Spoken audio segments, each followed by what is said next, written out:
buenas noches a todos nuevamente. Gracias, es un gusto estar con ustedes y con este tema tan importante que es muy ad hoc a las fechas que estamos viviendo, porque, bueno, déjenme decirles que además hablar de derecho familiar es una de las cosas que me apasionan, porque uno como abogado pues no conoce ese tema hasta que lo vives, ¿no?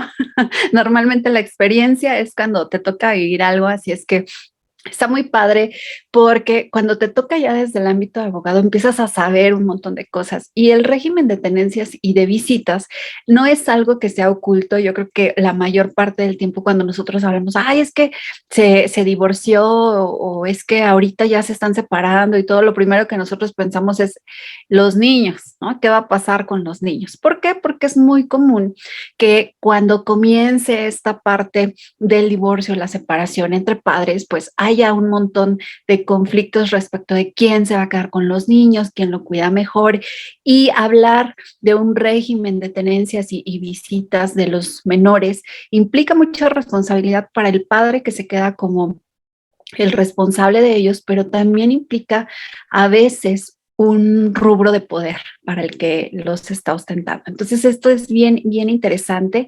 Así es que vamos a hablar un poquito. Les voy a poner una presentación y yo siempre les digo esto, la presentación es solo un apoyo, así es que si ustedes tienen dudas, me encanta porque están poniendo ahí en el chat buenas noches a todos. Jennifer, Diana, bienvenidas. Pongan ahí en el chat, si ustedes tienen preguntas, comentarios, es que yo supe qué o qué pasa, cuándo, pues hagan ahí las preguntas y las vamos a ir resolviendo. Como decía el licenciado Rieder, bueno, vamos a tener mucha participación. Eso me encanta porque de eso se trata, que estemos aprendiendo.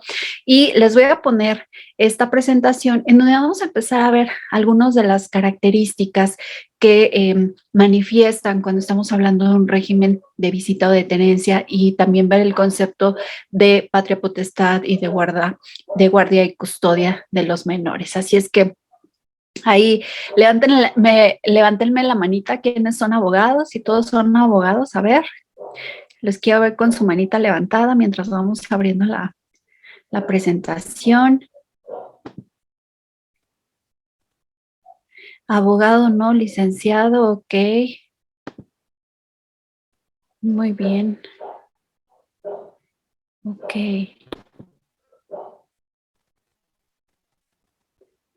Bueno, van levantando ahí la manita. 29, 30, muy bien. Me parece perfecto. Vamos a ver. A ver quiénes más levantaron la manita. 24 participantes han levantado, 27, muy bien, ahí van. Trabajadores sociales, ay, qué padre, psicóloga, muy bien. Estudiantes, qué padrísimo. Conciliador, muy bien. Perfecto. Esto me encanta porque, gracias, ya pueden bajar la mano. Esto de que sea multidisciplinario, por supuesto que enriquece muchísimo, y déjenme decirles que desde la parte de la criminología, cuando nosotros estudiamos cuáles son las conductas criminales, el por qué actúan así, por ejemplo, los adolescentes que tienen algún tipo de conflicto con la ley, pues nos damos cuenta que viene de esta parte de su desarrollo, de la raíz, que no tuvieron una convivencia familiar sana, que no tuvieron esa oportunidad de obtener una identidad o un sentido de pertenencia. Entonces es bien interesante para los psicólogos y los trabajadores sociales, es súper importante, y por supuesto que los abogados, pues cómo no, claro, lo necesitamos. Así es que no importa, Miguel, que no seas especialista en familia, vamos viendo. Así que esto es lo interesante de que estemos todos participando. Conforme vaya pasando la presentación, si ustedes tienen dudas, comentarios, yo me acordé que, o hay un caso que, pues igual pónganlo para que lo vayamos analizando, ¿ok? Saludos, Ada. Bueno, ahora sí. Les voy a poner esto y nada más confírmenme que están viendo la presentación, por favor.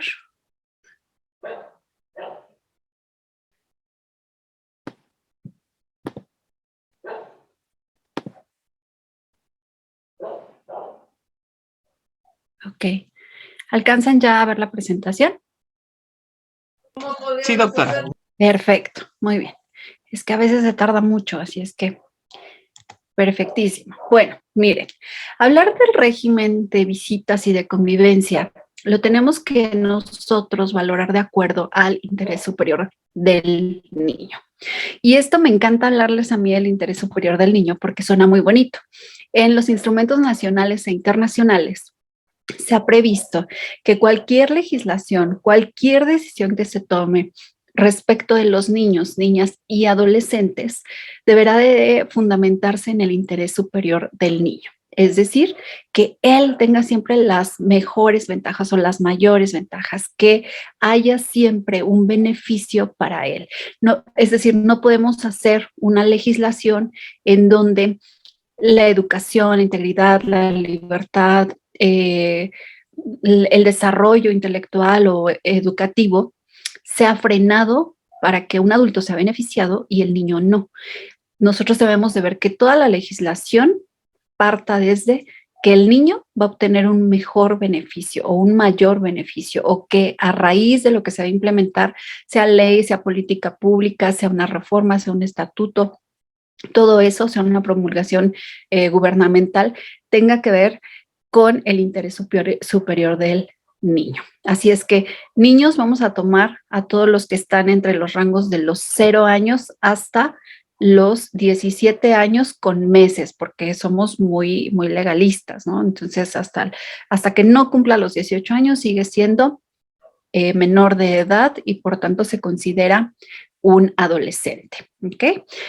Y esta parte de los regímenes, el régimen y la tenencia de visitas para los padres, es bien interesante cómo a través de ellos, cuando hay un proceso de divorcio o de separación, existen muchos intereses velados, ¿verdad?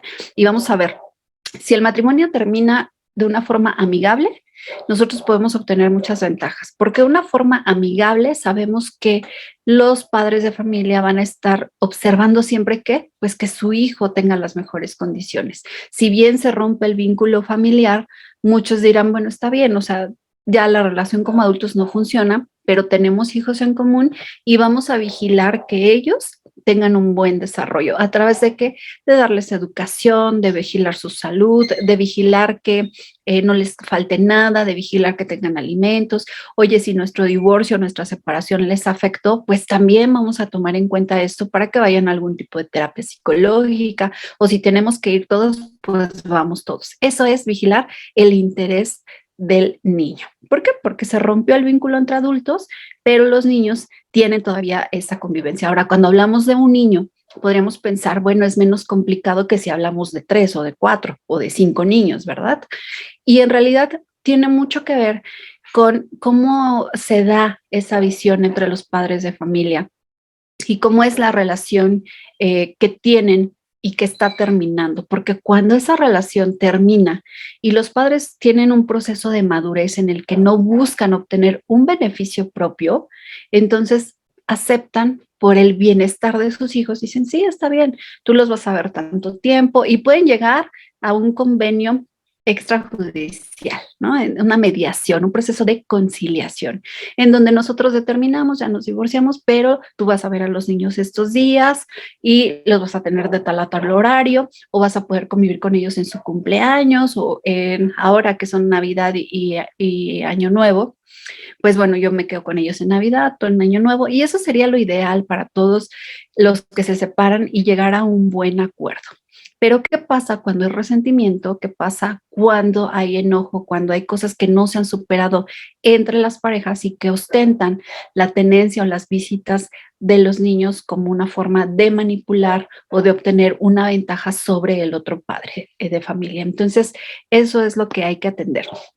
Para esto, dentro de la Convención Americana de los Derechos Humanos, se establece que el niño tiene derecho, o todos nosotros como personas tenemos derecho a vivir en familia, a no vivir en un ambiente violento, que tenemos derecho a qué? Pues a una identidad, a un nombre, y esto también obliga al Estado a tener la protección de la familia. Ahora ya tenemos un montón de familias. Antes recuerden que solamente era mamá, papá y bueno, en algunos otros casos abuela y los nietos, o mamá y los hijos, pero ahora ya hay un montón de combinaciones para la familia, ¿no? Ya tenemos diversidad de integración de familias y esto permite que si bien hay ventajas, también permite que el Estado esté atento, qué es lo que tiene que regular, qué es lo que tiene que legislar, cómo vamos a tratar a una familia homoparental, por ejemplo, qué legislación se va a aplicar, si hay que reformar o si hay que adecuar algún tipo de instrumento legislativo, pues lo tendremos que hacer para vigilar que todos los derechos sean cumplidos. Así es que dentro de la Convención Americana de los Derechos Humanos se habla que el Estado tiene la obligación de proteger a la familia porque es la primera institución, el primer contacto que nosotros tenemos para desarrollarnos. Luego, también dentro de la Declaración Universal de los Derechos Humanos, en su artículo 16, habla de tener esta protección necesaria de los hijos cuando exista la disolución de un matrimonio. Y es bien interesante porque a veces pensaba que los niños, bueno, pues es que son niños, ¿no? Ni siquiera se dan cuenta o no les perjudica. Hay todavía algunos factores o a nosotros nos llama la atención en el ámbito de estudio de la criminología, porque se piensa que a los adolescentes pues no les va a repercutir tanto como a los menores el hecho de que sus padres se divorcien. Y no es cierto, la repercusión del rompimiento del vínculo familiar afecta aunque seas adulto, ¿no? O sea, tú ya puedes tener una familia integrada y ya puedes tú ser padre o madre de familia y tener tu propio vínculo familiar, pero pues cuando tus padres te avisan que se acabó el matrimonio es como muy extraño. Y ahora con este contexto perdón, de la pandemia, pues vemos que los índices de divorcio y de separaciones se han incrementado, ¿no? Entonces, personas que ya tenían 30, 40 años juntos, de repente amanecieron un día y dijeron, ya no más. Y eso es de extrañarse, no es que no perjudique a los niños, a los adolescentes, a los adultos, a todo el mundo nos perjudica cuando el vínculo familiar se rompe. ¿Por qué? Porque al final ahí es donde está tu identidad, ahí es donde está tu sentido de pertenencia, ahí es donde te desarrollaste. Ahora, hablar de convivencia, pues dentro de la Convención de los Derechos del Niño nos hablan que el Estado tiene la obligación justamente de vigilar que haya una identidad para el niño. Y esa identidad va relacionada con ¿qué? Con un nombre. Cuando nosotros nacemos, ya tenemos normalmente un nombre previsto para nosotros. Nos llevan al registro civil y ahí queda sentado en nuestra acta de nacimiento el nombre que se ha pensado para nosotros. Es muy raro que cuando van a ser un niño aún no tengan nombre. No es ajeno, llega a pasar, pero por ejemplo aquí en México ponen algún tipo de restricción que nace el niño y tienes hasta 3 meses para poder registrarlo. Después de esos 3 meses se considera un registro extemporáneo porque resulta que, imagínense ustedes que en los años 80, en los 60, pues un niño se registraba hasta los 3 o 4 años. Entonces, ¿eso qué hacía? Pues estaba vulnerando un derecho del niño. Por eso es que se tuvo que legislar esto y ahora nace el bebé y tienes hasta 3 meses para registrarlo, máximo 6 meses, y eso pues, tendrás que justificarlo, ¿no? Por ejemplo, aquellos que viven en comunidades donde no hay un registro civil, que tienen que trasladarse a otra ciudad, pues estará justificado dependiendo los factores que no les permitieron realizar el registro del menor a tiempo. Pero si no, si tú te registras de forma extemporánea, pues tendrás ya diferentes repercusiones para realizar trámites, porque tienes que generar una constancia de registro extemporáneo y eso te complica más la vida. Así es que dentro de la Convención de Derechos del Niño establece que el Estado es el que está obligado a generar este derecho de identidad del menor. Y por eso es que se ponen las restricciones. Nace un niño y tienes tantos meses para registrarlo. Ya no hay ningún tipo de excusa. Y además, si lo registras de forma extemporánea, tendrás que justificar el por qué. Tiene también el Estado la obligación de que el niño tenga un nombre, ¿no? Normalmente, les decía yo, cuando nace un bebé ya tienen previsto qué nombre le van a poner. Es muy extraño que una mujer ya cuando esté en el hospital en la labor de parto le pregunten cómo se va a llamar el niño y no sepa. Es muy, muy extraño y son ya menos los casos. ¿Por qué? Pues porque normalmente todo el mundo le quiere poner el nombre al bebé, ¿no? O sea, están ya esperando también saber si es niño o si es niña, pero ya tienen ahí unas opciones los padres. Entonces, obligación del Estado verificar que el niño tenga identidad y tenga nombre. Y también es obligación del Estado que el niño tenga las relaciones familiares necesarias para su desarrollo y su crecimiento, además de su vinculación. Entonces, estas relaciones familiares pues van dadas en qué? En el primer círculo, es decir, papá y mamá. Y cuando ese círculo se rompe, ¿qué es lo que ocurre? Bueno, el Estado debe de garantizar que aunque los padres ya no estén en el mismo lugar, en el mismo domicilio o bajo el contexto de un matrimonio, que se siga teniendo esa relación familiar. El vínculo parental no puede romperse. Entonces, cuando hay una separación de los padres, el Estado debe de vigilar que no haya una separación del niño a través de este proceso de divorcio. ¿Por qué? Porque hay una afectación del menor, hay una repercusión en la identidad y, por supuesto, que frena su desarrollo personal y de personalidad, no nada más el desarrollo personal, sino de personalidad. Y les comentaba hace un rato que es interesante cuando nosotros estudiamos, por ejemplo, algún tipo de conducta psicosocial, parasocial, en donde vemos, bueno, cuál fue la afectación del menor. Hay niños que son muy tranquilitos y que resulta que a raíz de que los padres se separan, comienzan a tener manifestaciones de agresividad o incluso a alejarse, a no querer convivir. Bueno, pues esto va aparejado con lo que ellos están recibiendo. Y muchas veces decimos, es que el niño no sabe, ni siquiera se va a dar cuenta. No, claro que se da cuenta. Los niños aprenden observando y dice más tu ejemplo que 1000 palabras. Así es que no se crean que los niños no ponen atención. Están muy atentos a qué es lo que ocurre y obviamente cuando viven en un ambiente de separación, pues va a repercutir en su desarrollo. Hay niños que han tenido regresión de control de esfínteres, de habla, de algún tipo de desarrollo físico, dependiendo de la etapa en la que se encuentren, porque por el conflicto que están viviendo a raíz del divorcio. Entonces, bueno, dentro del artículo 9 de la Convención de los Derechos del Niño, se obliga al Estado a respetar el derecho del niño de, o sea, aunque esté separado de uno o de ambos padres, el derecho del niño debe de permanecer.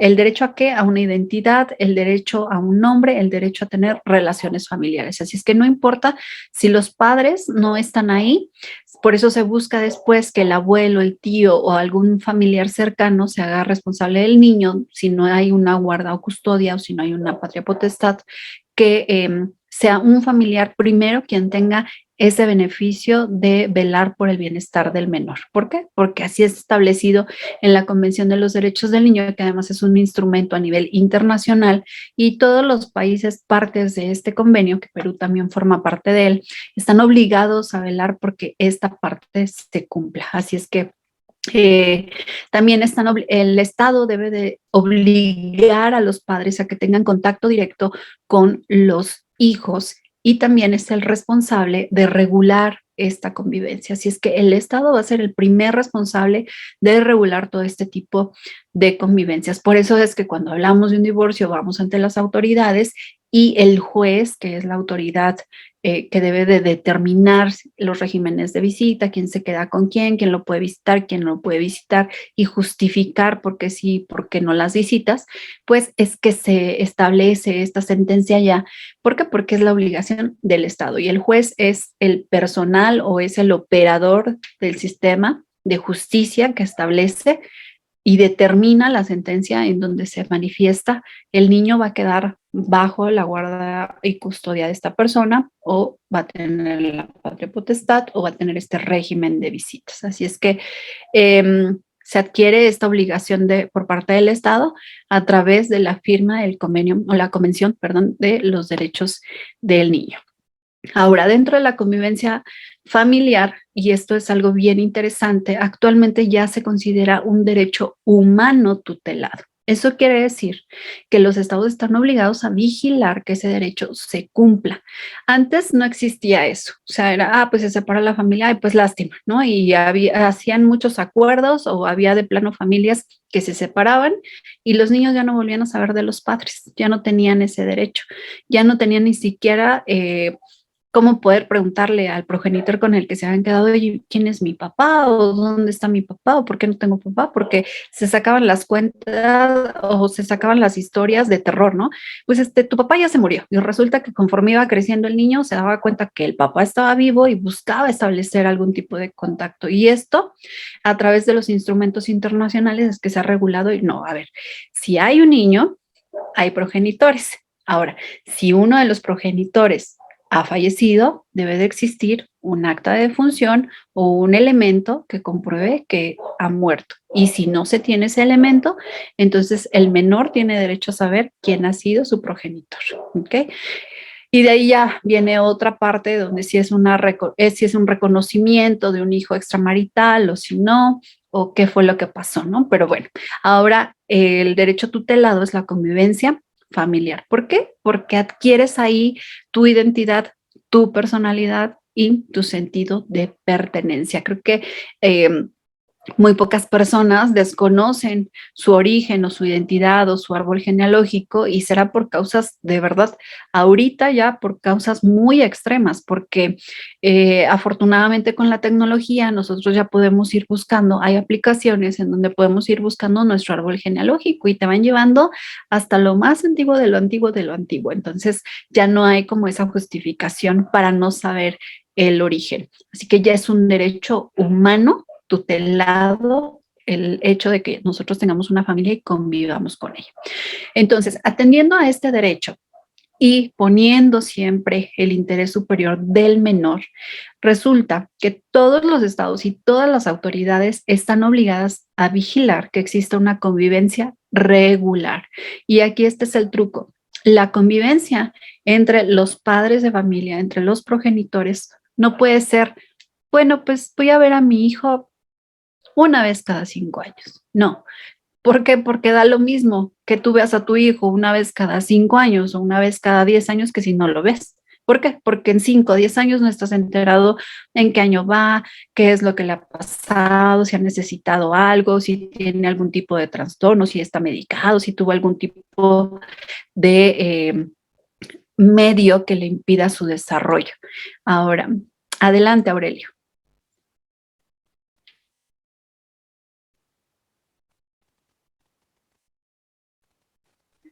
Está activo su audio. Doctora, muy buenas noches. Hola. Doctora, dentro de esa perspectiva que había señalado, dentro del interés superior del niño, ¿qué pasa, por ejemplo, cuando en realidad los padres han sido incluso hasta privados de la patria potestad porque probablemente quisieron atentar contra su vida y dentro de esa idea del del interés superior del niño, de tratar más bien de alejarlo de la figura paterna,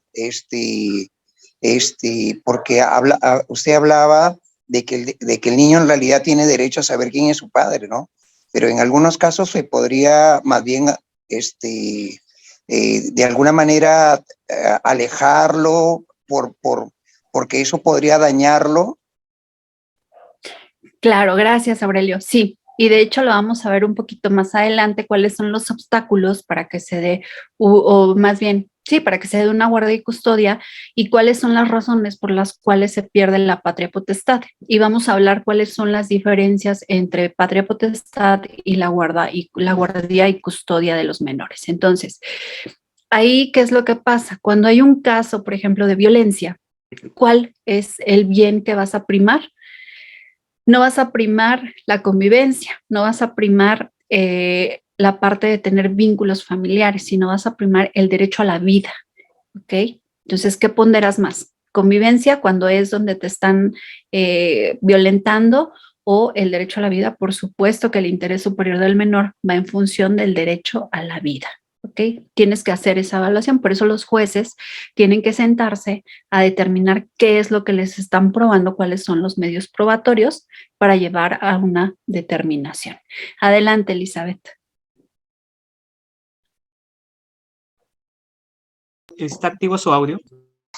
Ya, doctora, buenas noches. Mucho gusto de antemano. Lo que sí, quería saber, pero ¿qué pasa si en una situación el padre no tiene interés de conocer al menor? Si lo ponemos en la manera que usted nos dice, o sea, para el Estado, debe haber una obligación para que el padre lo conozca, lo vea, o lo trate, ¿no? Pero si en esta cuestión el padre no tiene interés, no quiere verlo, no quiere conocerlo, por más de que, bueno, digamos, tiene entablado una demanda de alimentos, pero ni así quiere conocer al menor, en ese caso, ¿cómo se haría para reclamar, o bueno, para que de alguna forma, el padre, aunque sea, vaya y lo conozca? Porque igual como usted dice, no todo niño tiene derecho y los niños van creciendo y tienen la necesidad de conocer a los padres. Claro, mira, Elizabeth, ahí con los elementos que tú me das, no podremos hacer una determinación. ¿Por qué? Porque tenemos que tomar en cuenta, bueno, si ya tiene una demanda de pensión alimenticia, ¿cuáles son las repercusiones que ha tenido? Porque no es, vamos, yo no puedo decir, no, no les voy a dar alimentos a mi hijo y ya, ¿no? Justamente había yo dado una clase del reconocimiento de los hijos en un ámbito extramarital, ¿no? Que ahorita ya en Perú ustedes pueden ir a un juzgado y decir, ¿saben qué? Pues ahora sí necesito que se contacte esta persona porque necesito que le pase alimentos a mi hijo, y entonces hacen ahí la investigación, y hablábamos de la diferencia que existe entre lo legal y lo biológico. Y si bien es cierto que tú puedes poner una denuncia o una demanda de alimentos para que te den lo necesario para el menor, también es cierto que hay otra parte que hay que analizar en este contexto. Es decir, no nada más es la demanda por alimentos, sino, ok, ¿cómo voy a querer o para qué voy a querer que alguien que de plano no quiere hacerse cargo de su hijo, que no quiere ni conocerlo, que no le interesa saber si es su hijo, si no es su hijo, lejos ya de la parte de la pensión de alimentos, ¿cómo perjudica a un niño el hecho de saber que su padre no lo quiere conocer? Esto es como de acuerdo al desarrollo. ¿Por qué? Porque si el niño va escuchando, era lo que les decía, el niño aprende a través de lo que ve y valen más las acciones que mil palabras. Pero imagínense ustedes, ¿qué le perjudica más al menor? Decir una vez, o sea, tu papá no está con nosotros, pero cuando tú lo quieras conocer, yo te diré quién es él. Esa es una forma de manejarlo. Que el niño esté escuchando constantemente, es que su papá no lo quiere ver, es que no se quiere hacer responsable, es que no da los alimentos. Eso perjudica más el desarrollo del menor. ¿Por qué? Porque lo estás enfrentando en una parte de rechazo. Entonces el menor, ¿qué es lo que va a hacer? Puede crecer resentido incluso porque, pues, ¿por qué no me quiso? O sea, ¿yo qué hice? ¿No? O sea, ¿por qué mi papá no me quiere conocer? Entonces, para hacer una determinación, aquí habrá que tener mayores elementos y también ponderar. Ahí el interés superior del menor no sería el vínculo familiar. El interés superior del menor sería el derecho de tener un libre y sano desarrollo psicoemocional, ¿no? Entonces hay que ponderar cuál va a ser el derecho que nosotros vamos a primar. Siempre hay un derecho que es más importante que otro, ¿no? Entonces, en este caso, se tiene que ponderar, bueno, ¿qué vale más la pena? Que él tenga un vínculo familiar con alguien que no quiere tener ese vínculo familiar, aunque la autoridad lo obligue, o decirle, ok, yo sé quién es tu papá, tú también lo vas a saber, cuando lo quieras contactar, yo te diré.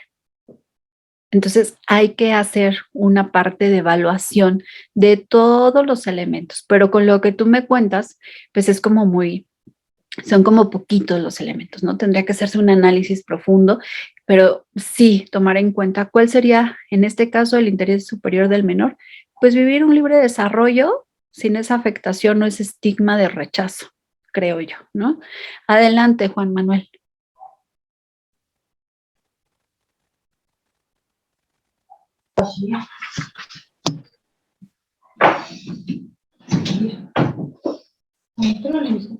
Afuera está, en la mesa le dices. No, se equivocó el doctor. Le voy a dar pase al otro participante, la otra Emily. Ok, Emily, mande, adelante. Buenas noches, doctora. Hola. Y con todos los participantes, ¿no? Mi consulta, doctora, es lo siguiente. Mire, yo tengo un caso de proceso de tenencia. A la fecha se ha culminado y tengo una sentencia que se podría decir que ha salido a mi favor, ¿no? Bueno, está a mi favor, pero sin embargo, no he podido ejecutar esa sentencia porque el señor ha pedido, está apelando con pena suspendida. Mi preocupación de mí es, si en la primera instancia yo ya me dieron la tenencia de mi niña, en la segunda instancia hay la posibilidad de que esta resolución cambie, porque también uno lo que ha priorizado ahí en la tenencia para que me den a mi niña es de que sufre de alineación parental. Esto es un elemento muy importante que va a ser válido hasta el final de los procesos. Esa es mi duda, doctora.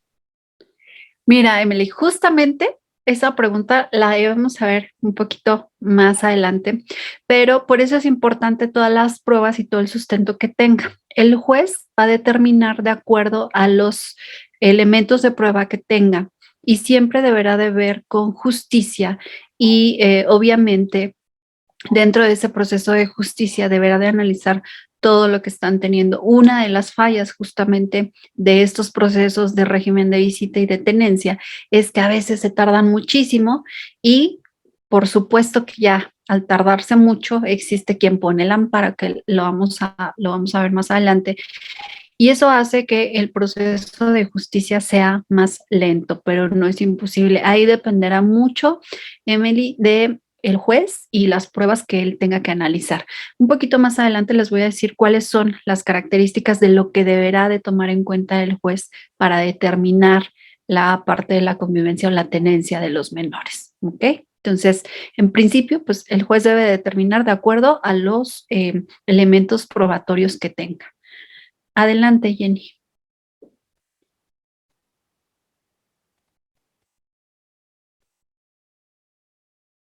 Está activo su audio, doctora Jenny.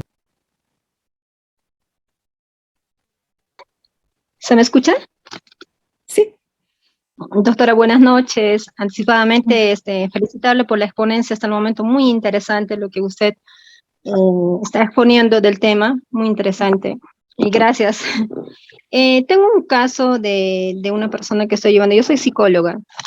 El caso es que de la persona, del niño que aún todavía no ha nacido, que falta un mes aproximadamente, durante esos meses ha tomado totalmente un desinterés, tanto por la madre y tanto por el niño que va a nacer. Entonces, mi consulta sería respecto de eso. La mamá ya no quiere saber nada del padre del bebé y no quiere que lleve el apellido. ¿Y es factible que eso pueda proceder, doctora? Sí, de hecho hay un artículo que ahorita no me acuerdo exactamente cuál es en la legislación peruana, en donde se habla del abandono a la mujer gestante, ¿no? Que es una parte de la violencia contra la mujer y los integrantes de la familia. Entonces ahí hay una parte en donde habla acerca de el abandono para la mujer y lo que sí deben de tomar en cuenta, Jenny, es justamente si ella no quiere que lleve el apellido.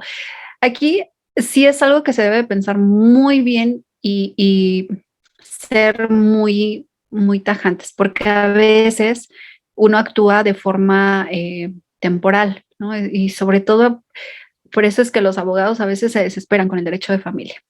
¿Por qué? Porque ahorita ella dice, "Ay, pues no ha atendido en mis últimos meses a estar conmigo ni a nada, ya que no lleve el apellido". Pero después, digamos que existe una reconciliación y él se justifica, no, es que mira, estuve trabajando yo para proveerles a ustedes, que no les faltara nada, y da los argumentos que él pudiera dar y ella acepta. Entonces dice, bueno, ok, está bien, sí, te voy a creer y entonces sí voy a ponerle los apellidos al niño. Si va a estar trabajando de esa forma intermitente, pues más bien lo que yo haría en esta parte sería platicar justamente con ella y decirle, mira, estos son los beneficios de que tú no tengas, de que tu hijo no tenga los apellidos de él, pero si tu hijo tiene los apellidos de él, entonces él puede estar obligado a darle manutención, él está obligado a darle justamente la parte educativa, a tener este régimen de visitas, al final a mantener ese vínculo familiar, pero debes de pensarlo muy bien tú. ¿Para qué? Pues porque también si le pones su apellido, obviamente él estará obligado de aquí hasta los 18 años del niño a las partes de la toma de decisiones en cuanto a educación, en cuanto a salud, en cuanto a todos los trámites legales que deban de existir por el bienestar del menor, ¿no? Si no quieres que él tenga el apellido del papá, está bien, pero entonces no le vas a poder reclamar tu alimentos porque es una decisión tuya. No vas a poder hacer después otra petición ni una revocación de eso. O sea, hay que ser bien claritos de cuáles son los beneficios y cuáles son los obstáculos que se pueden presentar, porque a veces este hecho de estar tan cambiante nos genera más conflictos y no nada más a nosotros, sino también para el menor. Entonces, sí tendría que pensarlo. ¿Hay una opción? Sí, sí hay una opción. ¿Por qué? Pues porque en automático se argumentaría la parte del abandono para la mujer gestante, ¿no? Entonces, sí lo podría hacer, pero tiene que pensarlo muy bien y no actuar de forma visceral, porque si no, después las repercusiones van a ser también para ella, ¿no? Adelante, Liliana.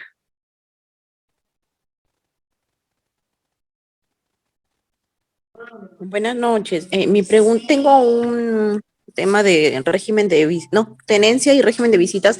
En audiencia se concilió vía a juzgado, ¿no?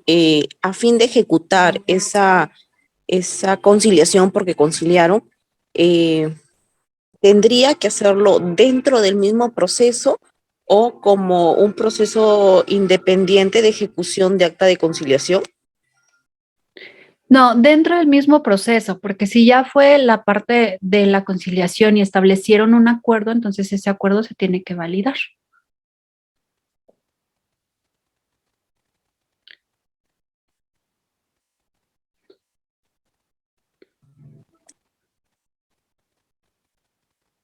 Ok, Bonnie.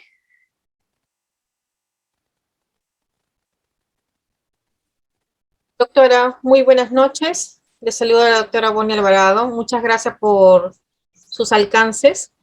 Es muy importante saber lo que se lleva a cabo en otros países, ¿no? Más que nada, y para no entorpecer su desarrollo de su exposición, ¿qué opinión merece usted o de qué forma ustedes trabajan en aquellos casos, por ejemplo, una madre inicia un proceso de alimentos, lamentablemente pierde porque no se le reconoce la documentación? Armemos un pequeño caso. Posteriormente, el padre biológico, ¿no? Con el fin de fastidiar o molestar a la madre, dice, voy a obtener posteriormente a través de otro proceso la tenencia de la hija. Es decir, se encapricha posteriormente.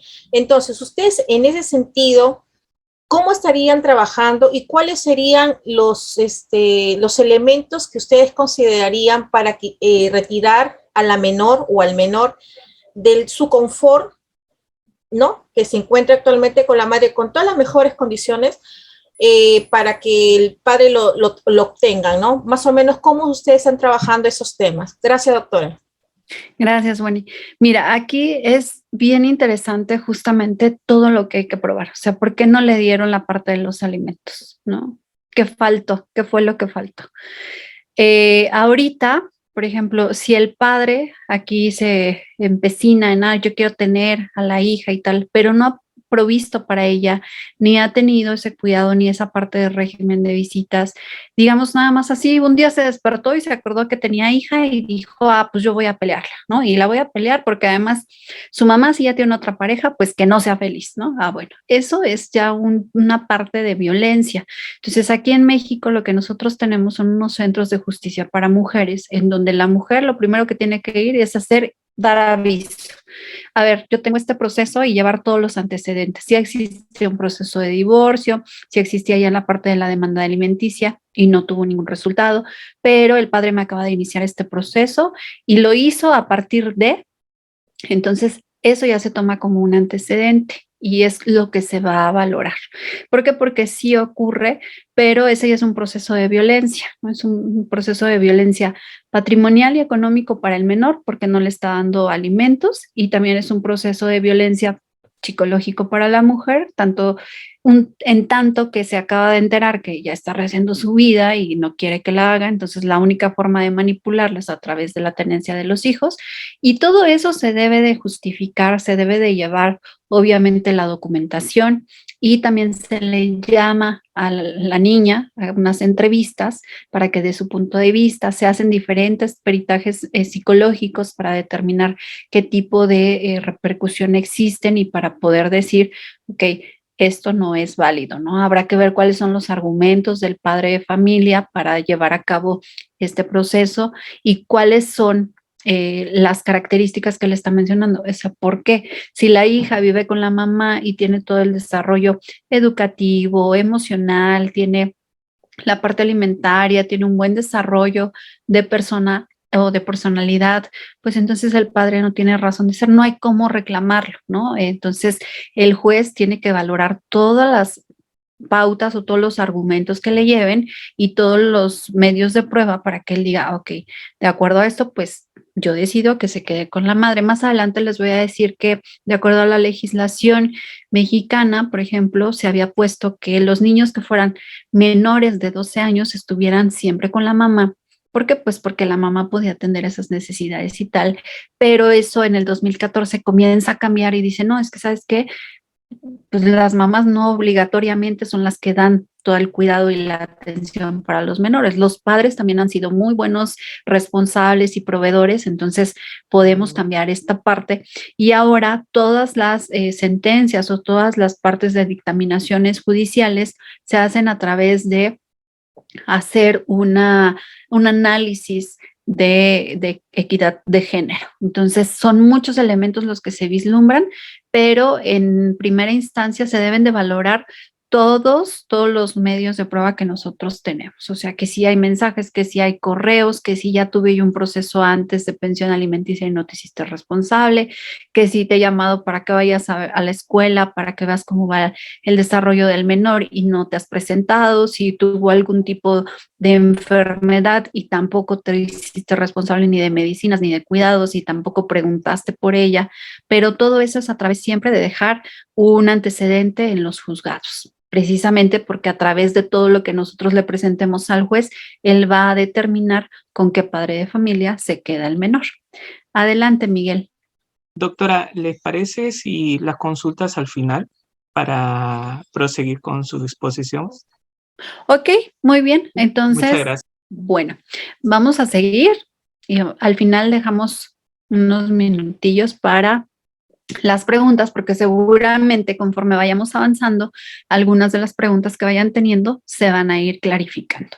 ¿Ok? Entonces, bueno, aquí es bien interesante cómo el menor debe de tener siempre un vínculo, una relación familiar con los padres, con los hermanos, y debe de tener una convivencia regular. Era lo que les decía, de nada sirve que tengas una convivencia con tu hijo una vez cada 10 años. Nada más te va a alcanzar una sola vez, ¿no? ¿Por qué? Porque ya a los 18 años él ya es mayor de edad y ya no va a querer verte, ¿no? O sea, entonces hay que tomarlo en cuenta. Aquí viene otra de las características que mencionaban en una pregunta. Si hay una parte de alienación parental, entonces también se tendrá que tomar en cuenta cuáles son esas características, cuáles son esos actitudes o esos resultados que está teniendo el menor como parte de la alienación parental para llevarlos al juez y que el juez determine si se encuentra en riesgo el desarrollo de su personalidad, porque el proceso de alienación parental no es solamente, ay, bueno, voy a aconsejar a mi hijo para que no se vaya con su mamá, es toda la información que ellos están recibiendo para generar ese rechazo hacia uno de los progenitores, ¿no? Entonces hay que poner atención. Otra de las características es que el juez debe de tener claro cuáles van a ser los elementos para impedir la convivencia o que se dé de plano una suspensión de la patria potestad. Y también lo que mencionaba hace rato, que los juicios son tardados. Y eso de que los juicios sean tardados da pauta a que se presenten amparos, apelaciones. Y entonces, la verdad es que muchos padres que están súper resentidos todavía por el proceso de divorcio se inventan cada cosa y tenemos una de las partes más comunes dentro de la alienación parental, el hecho de cuando se trata de niñas, cómo las madres las manipulan para decir, es que di que tu papá te quiso tocar, ¿no? Y entonces les meten ideas a las niñas justamente argumentando que hubo violencia sexual, abuso sexual o violación sexual, y entonces de una forma bastante, pues yo creo que retorcida hacen esto las madres. ¿Por qué? Porque al final están generando un trauma para los menores, para las niñas, ¿no? Dándoles mensajes o dándoles información que ellas desconocen y que son muy, pues muy específicas o muy particulares de un contexto sexual ya de adultos y que los niños empiezan a decir, bueno, ¿y qué es eso? Tú di esto, que tu papá te quiso hacer esto o que tu papá te hizo aquello. Entonces ellas no entienden y lo llevan a cabo. Y entonces, ¿a qué son expuestas después? A diferentes procesos de evaluación psicométrica en donde, bueno, a ver, vamos a ver, con esta herramienta determinar si sí la menor tuvo esta parte de abuso sexual o de violación sexual. Entonces, eso repercute para el desarrollo de los menores. Cuando ellos deberían de estar felices jugando, se la pasan en los juzgados y se la pasan con psicólogos o con médicos porque la mamá ya se encaprichó en que no quiere que el papá las tenga o que las vea. Entonces eso es muy interesante porque en un juicio tardado, cuando la mamá obra de esta manera, ¿qué es lo que pasa? Pues ya de aquí a que el padre interpone una apelación, ya se presentaron las niñas esos 2 años o 3 años a hacer pruebas psicológicas, a hacer pruebas médicas, en donde ya se les afectó su desarrollo, su sano desarrollo. ¿Ok? Entonces, bueno, en México, por ejemplo, se habla acerca de que el 32% de visitas programadas se llevan a cabo. ¿Por qué? Pues porque existen apelaciones, porque existen amparos y para que un padre de familia sea responsable de la manipulación de estos procesos judiciales y tenga como respuesta un arresto ya por lo que está haciendo, pues puede tardar de 1 a 2 años y se pierde la efectividad o se pierde la justicia expedita, ¿no? Cuando debería de ser así. Y bueno, también algo que influye mucho son las malas decisiones de las personas, los malos consejos que reciben, en donde dicen, ay, no, pues no le dejes ver a sus hijos, si te trató mal, pues que no vea a sus hijos, imagínate, que lo pague, ¿no? O sea, muchas veces cuando hay un proceso de divorcio agresivo, no, que se haga responsable y que lo pague, que no vea a sus hijos y ahora niégaselos y no sé qué. Entonces, impiden ver a los hijos por rencor, provocando un retraso en el desarrollo de los menores o incluso un retroceso. Y hay casos en donde los que son psicólogos y trabajadores sociales han de tener más contacto con este tipo de situaciones, en donde a lo mejor un niño ya controlaba sus esfínteres, hablaba, era muy extrovertido, y lo llegas a ver ya en un proceso de juicio de tenencia o de visita y resulta que el niño ya no habla, ya dejó de controlar otra vez sus esfínteres, que ya no quiere realizar ningún tipo de actividad, es muy apático. Entonces, bueno, todo eso repercute y pues el padre que está llevando a cabo esta manipulación de mala manera lo hace y no se da cuenta de que está siendo una traba para el desarrollo sano de su hijo, ¿no? Entonces, bueno, ahora vamos a ver cuáles son las características de la patria potestad y la guarda y custodia. Y la patria potestad son los derechos y obligaciones de los padres hacia los hijos. Es una representación legal, por supuesto que están obligados a proteger al menor y administrar sus bienes, y la patria potestad la ejercen ambos padres. ¿Por qué? Pues por el hecho de ser progenitores, ¿ok? ¿Qué se garantiza con la patria potestad? Pues el derecho alimentario, el derecho a tener un nombre, por ejemplo, ir al registro civil, ponerle ahí el nombre, la educación que debe de ser obligatoria, tener un proceso educativo, pero no un proceso educativo de aula, ¿no? De desarrollo profesional, sino un proceso educativo de armonía, de convivencia, de vínculos familiares, de enseñarles incluso la parte del amor, ¿no? Todo eso va dentro de ese proceso educativo y también hacerlo en un entorno afectivo comprensivo, y eso es bien interesante, ¿no? ¿Cuántas veces dicen, ay, no, si yo sí le enseño a mi hijo?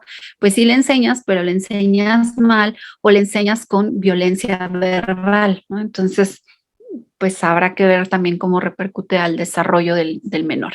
Y también garantizar el cuidado de sus bienes. ¿Cuáles son los bienes? Pues todos los que están para la familia, que les pertenecen a ellos por el simple hecho de ser hijos, ¿no? Desde el alimento, la comida, la ropa, los útiles escolares, el hecho de tener dinero, por ejemplo, para tener un lunch, o alimento en la escuela, pues eso también es una parte de sus bienes. Y siempre protegerlos en contra de violencia, venta, trata o explotación de niños, niñas y adolescentes y evitar atentados que menoscaben su desarrollo integral. Y aquí, ojo, ¿cómo se pierde la patria potestad? Cuando existe por parte de uno de los progenitores justamente alguna de estas manifestaciones de violencia, venta, trata de personas o explotación de personas, ¿ok? La explotación puede ser sexual o puede ser pornográfica o puede ser también explotación laboral, ¿ok? Entonces, esto hay que atenderlo, no nada más, pues no, es que la mamá no hizo nada, pues en apariencia, ¿no? Pero lo pone a trabajar, lo pone a mendigar en las esquinas o lo pone a pedir dinero, algo que es súper común que los niños anden pidiendo dinero. Pues, oye, ¿por qué? Bueno, eso amerita, sí, la pérdida de la patria potestad, ¿ok? Ahora, la patria potestad son el conjunto de facultades y deberes para cumplir sobre los hijos menores, y también aquí vamos a tomar a los hijos que son no emancipados o que no están capacitados o que tienen algún tipo de discapacidad.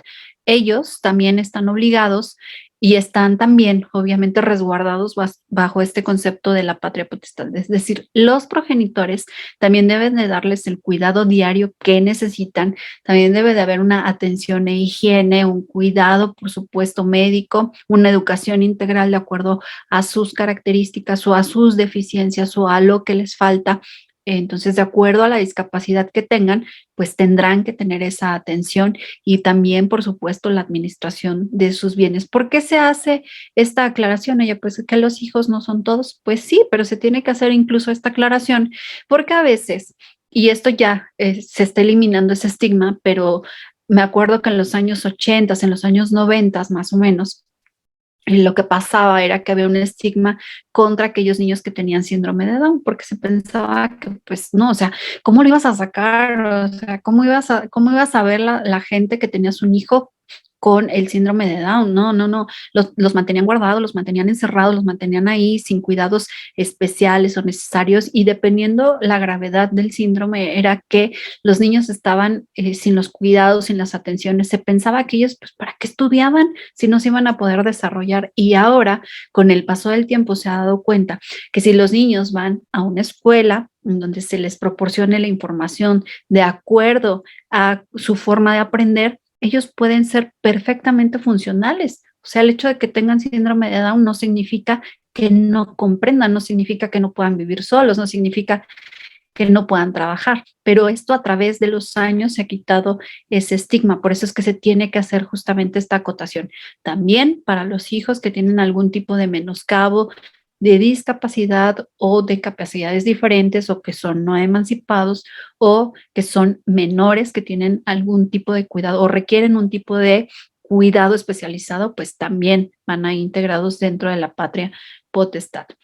Y ahora sí, ¿cómo se pierde la patria potestad? Esta que todos tenemos por el hecho de tener un hijo. Bueno, si ejerces violencia contra el menor, por supuesto que pierdes la patria potestad. Si hay incumplimiento de deberes alimentarios, por supuesto que pierdes la patria potestad. Si existe abandono, pierdes la patria potestad.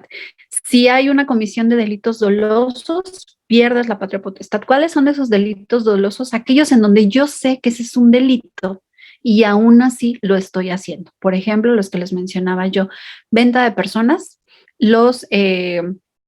la trata de personas con fines de explotación sexual, con fines de explotación laboral o con fines de realizar o producir material pornográfico, pues también.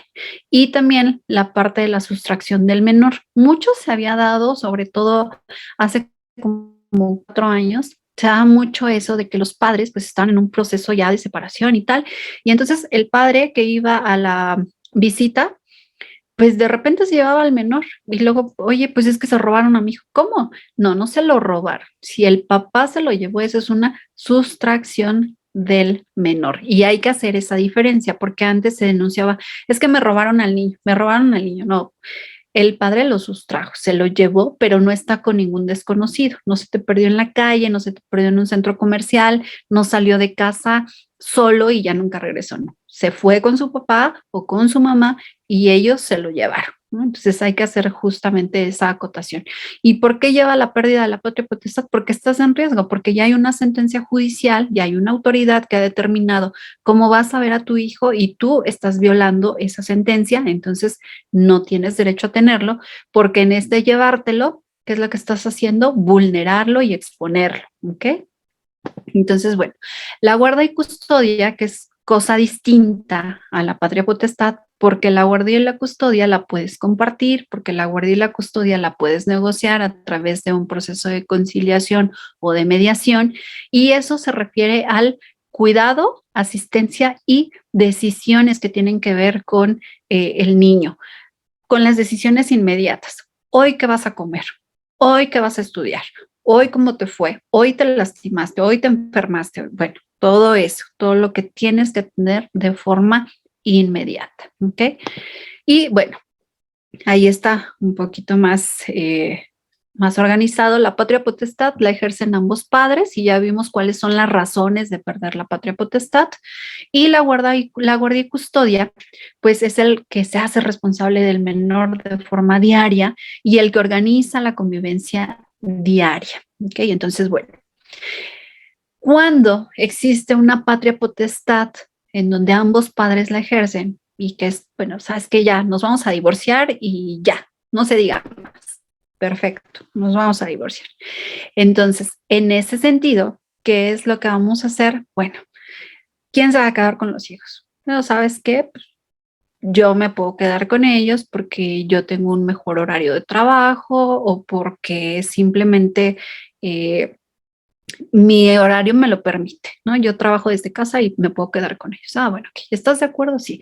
Y los puedes ver sábado y domingo. No, los quiero ver miércoles y viernes porque es mejor para mi horario laboral. En este momento es mejor. Bueno, lo acordamos, lo asentamos en un convenio y ahí, como padres pensantes y maduros, ambos ejerciendo la patria potestad, nos ponemos de acuerdo en cuanto a la guardia y custodia de los menores y ahí determinamos quién se hará cargo del menor o de los menores. Y también, aquí es bien importante, si tú y yo no llegamos a un acuerdo como padres de familia, entonces sí tendremos que ir con el juez. Y lo que les mencionaba, que antes se determinaba que los niños que fueran menores de 12 años tendrían que estar con la mamá porque se presumía que la mamá era la que daba toda la protección, la que daba justamente toda la información. Si el menor obviamente necesitaba ser amamantado, pues la mamá era quien estaba ahí a la mano. Pero esto ha cambiado porque se han visto padres de familia buenísimos, que también no importa si el niño es menor, si tiene meses de nacido, el papá ha sido muy bueno para cuidarlo. Entonces, esto ya también lo evalúan los jueces en atención a una equidad de género. Así es que, bueno, la otra forma de la guardia y custodia, cuando los niños ya son mayores de 12 años, pero no han cumplido los 18 años, ellos pueden decidir, los llama el juez y les pregunta cómo te sentirías mejor, qué es lo que pasa. Y esto es súper bueno porque déjenme decirles que ahora sí ya se atiende al principio de libertad de expresión del menor. Oye, ¿tú con quién te sientes mejor? ¿Con tu papá o con tu mamá? No, pues yo me siento mejor con mi papá porque tenemos cosas en común, porque me O sea, ya permite que el papá tenga esa apertura de convivencia con sus hijos o de tenencia de los hijos a través de la misma declaración del menor. Porque antes la mamá podía decir, no, y tú di esto y tú di lo otro. No, ahora ya los niños se llaman, son muy amigables esas audiencias en donde los jueces les preguntan, bueno, ¿y tú qué es lo que quieres? Y el niño es escuchado y eso, por supuesto, atiende a otros derechos humanos que el menor debe de, o que se deben de proteger. Así es que eso es muy bueno. Ahora, siempre los jueces deberán de determinar la guardia y custodia en función de, uno, la integridad física del niño. Mientras el niño esté bien físicamente, mentalmente y anímicamente, el juez va a tomar en cuenta esos factores para decir si te quedas con tu papá o te quedas con tu mamá. Y también las circunstancias para un sano desarrollo. Si la mamá, por ejemplo, tiene la opción de dar todas las facilidades de educación, todas las facilidades médicas, todas las facilidades de cuidado, pues el juez, ¿con quién la va a dejar? Con la mamá. Imagínense que el padre ejerza justamente esta petición de la guardia y custodia, pero no tenga trabajo, pero no tenga casa, pero no tenga ese cuidado del menor, pues el juez no puede exponerlo porque lo estaría exponiendo, no lo estaría cuidando. Ahora, hay diferentes tipos de guardias y custodias y por ejemplo, la más común es la monoparental. Esa monoparental quiere decir que papá o mamá son los que se van a hacer cargo de los hijos, ¿no? Y ya hay un convenio ajustado el derecho, ya se determinó, bueno, sabes que tú te vas a encargar de él y muy bien, yo lo voy a ver solamente durante determinado tiempo y los días que acordemos. Y eso está muy bien. Ya es un régimen de convivencia, también hay estipulado ya un monto de alimentos y esto va siempre de acuerdo al interés superior del menor. Y luego viene la guardia y custodia compartida, en donde el juez deberá de analizar todos los elementos probatorios para poder determinar si va a ser compartida y qué características va a tener esa guardia y custodia compartida. Se va a tener que analizar cuáles son los roles de género y que el padre que tenga esa guardia y custodia garantice para el niño el mejor desarrollo. ¿El mejor desarrollo de qué? De todos los aspectos. Amor, cuidado, respeto, educación, bienestar emocional, social, psicológico, una vida libre de violencia, son algunas de las características que el juez va a determinar. Entonces, eso es lo que evalúa el juez para dar una custodia, una guardia y custodia compartida. Ahora, la guardia y custodia siempre tiene 4 formas de verse. Esta que es la monoparental, que es individual o exclusiva. Un solo padre se hace cargo del niño y él es el que determina, ok, hay que estar al pendiente de los horarios, los días, los lugares en donde se va a tener al menor y siempre se debe de respetar por ambos padres, siempre se debe de respetar las actividades de desarrollo del menor. Actividades escolares y extraescolares. Es que yo lo quiero ver, no es que el día de hoy va a clases de natación, hoy no lo puede ser. No, yo lo quiero ver. No, no se puede ver porque tiene actividades, entonces se tiene que respetar. Ya se ponen de acuerdo en los periodos vacacionales y eso sí, el padre que no tenga la custodia del menor deberá de estar siempre informado de todo el estado médico y educativo de su hijo. Oye, que si se peleó hoy con alguien de la escuela, lo debe de saber el padre. Que si le salió un granito, le debe de saber el padre. Todo eso debe de estar informado para evitar que haya conflictos de comunicación y que el otro padre, que no es el custodio del niño, pida que se le dé esa custodia. ¿Por qué? Pues porque no tiene la información respecto de su hijo, ¿ok? Y la compartida, pues está más padre porque si te pones de acuerdo, pues los hijos ya tienen una forma, un esquema de trabajar. Si es una custodia compartida y además los padres están abiertos a la comunicación, si están a favor de ayudarse mutuamente, están abiertos a apoyarse mutuamente, pues esto hace más fácil el desarrollo de los niños porque ellos saben que en determinados días y periodos deberán estar con sus papás o con su mamá, pero que al final hay una amistad entre los padres y que todo va a fluir bien, ¿no? Entonces, es bien interesante. ¿Cuáles son los obstáculos para que haya una guardia compartida? Bueno, pues si hay falta de apoyo, desesperanza, frustración, enojo y venganza, olvídense. Si hay esos sentimientos dentro del proceso de divorcio y aún con la sentencia que dicte el juez de guardia y custodia, pues va a ser muy difícil porque cada uno va a querer obtener una ventaja o un beneficio del otro progenitor y no va a poder ser posible. Ahora, se tienen que superar esos obstáculos y lo pueden hacer los padres de familia a través de terapias, a través de otros especialistas o comprometerse ellos en un mediano y corto plazo a atender a las situaciones que les están lacerando para tener una buena comunicación, pero también dejarlo claro ante el juez, ¿ok? Lo que se busca es que no exista ninguna dificultad para convivir con ninguna de las partes, porque cuando existe ese apoyo, esa ayuda y ese diálogo entre las partes, entre padre y madre o entre los progenitores, pues lo que ocurre es que el menor va a estar informado y él también va a tener un sano desarrollo, porque no lo hacen con violencia, no lo hacen con con estas fricciones que existen cuando hay un divorcio, ¿no? Entonces, siempre escuchar al menor. El juez va a atender siempre al interés superior del menor, escuchando cuáles son sus actitudes, cuáles son los argumentos del niño, qué es lo que está viviendo, qué es lo que está pasando, ¿ok? Entonces, cuando se verifica que no hay un factor que incida en la determinación de esta custodia que sea perjudicial para el menor, es decir, el juez escucha al menor, escucha a los padres, ve que se llevan bien, pues hay una custodia compartida, ¿ok?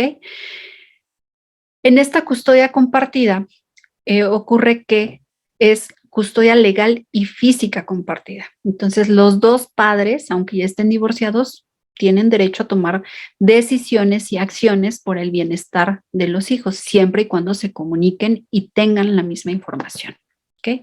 Entonces, ahora, en la guardia compartida hay 5 formas en las que se puede llevar. Una, cuando el domicilio sea fijo de los hijos, ahí esto es como muy extraño, pero tienen un domicilio fijo los hijos y los padres son los que se van cambiando para poder verlos. O la otra forma es donde el domicilio es rotatorio, que es el más común, donde los niños se van un día a la casa de su papá, otros días a la casa de su mamá y así van regresando. El otro es un domicilio coexistente, es decir, y esto es últimamente que se ha dado, en donde los padres ya se divorciaron, cada quien tiene su familia, pero como no hay otro domicilio, viven en el mismo domicilio, divorciados, como dirían, juntos, pero no revueltos, y ahí están ellos atendiendo siempre a los menores.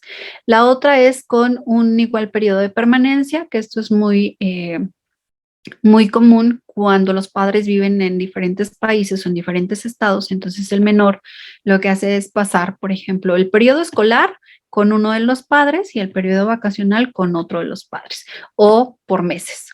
Un semestre con un papá y otro semestre con el otro. Y la otra forma es el diferente periodo de permanencia. Es decir, un progenitor tiene mayor tiempo que el otro. Bueno, pues yo lo voy a tener aquí, de enero a noviembre y ya tú te quedas con él en diciembre, siempre y cuando haya ese diálogo y ambos padres estén de acuerdo, ¿ok? Ahora, está la guardia y custodia comparativa, compartida y distributiva. ¿Qué pasa aquí? Pues cuando son varios hijos, no es uno solo, son varios hijos, pues entonces el juez puede determinar, un hijo se queda con el papá y el otro hijo con la mamá. Pero esto debe estar muy motivado y justificado y razonado por el juez, porque ahí no estaría atendiendo al interés superior del menor, ahí le estaría quitando un vínculo familiar que se considera que nosotros crecemos mejor cuando estamos cerca de nuestros hermanos. ¿Por qué? Pues porque de ellos aprendemos, con ellos convivimos, porque al final existe una teoría en donde nosotros, si estamos con nuestros hermanos, nos desarrollamos mejor, ¿no? Entonces, eso ya es a nivel biológico, pero los jueces sí tienen que estar súper atentos de por qué dar esta parte distributiva de la guardia y custodia compartida y distributiva. Los hermanos siempre deben de permanecer juntos. Entonces, para que esta se dé, el juez debe de tener muy bien y muy clarito y muy justificado por qué lo está haciendo de esa manera. La otra parte es la atribuida a un tercero. Ni papá ni mamá se quedan con ellos, pero esta únicamente se da cuando existen causas de drogadicción, de alcoholismo, de abandono, porque estas características son perjudiciales para los menores. Entonces lo que se busca es que los abuelos, los tíos, los primos o los familiares más cercanos se hagan caso del menor, y esto se dará solamente en los casos en donde pues el niño sufra de abandono, y evidentemente es ¿para qué? Pues para que el niño tenga las mejores condiciones para un desarrollo integral sano, ¿ok? Así es que el juez en ese caso deberá de analizar cuáles son las circunstancias que se están manejando, y el niño siempre deberá de atenderse bajo el cuidado de un desarrollo adecuado para su vida cotidiana. Pues no puede estar con alguien que se droga, o donde hay violencia, o donde hay alcoholismo, porque ni siquiera lo van a atender, ni siquiera sus necesidades primarias. Entonces, por eso es que es atribuida a un tercero. Y el derecho de convivencia, pues, puede ser siempre público o social, y aquí el divorcio, cuando un solo padre se queda con la guardia y custodia, pues el juez debe de vigilar que haya un régimen de visitas equitativo, o en donde ambos padres estén de acuerdo. Puede ser que alguien lo tenga mayor tiempo o menor tiempo, pero si hay un acuerdo y los dos manifiestan que están con esa decisión del juez tranquilos, entonces va a ser lo mejor, porque van a atender a la necesidad de los hijos de convivir con los padres, y no están atendiendo a un sentido de venganza o de despecho o de frustración, ¿no? Entonces, el progenitor no deja de ver a los hijos.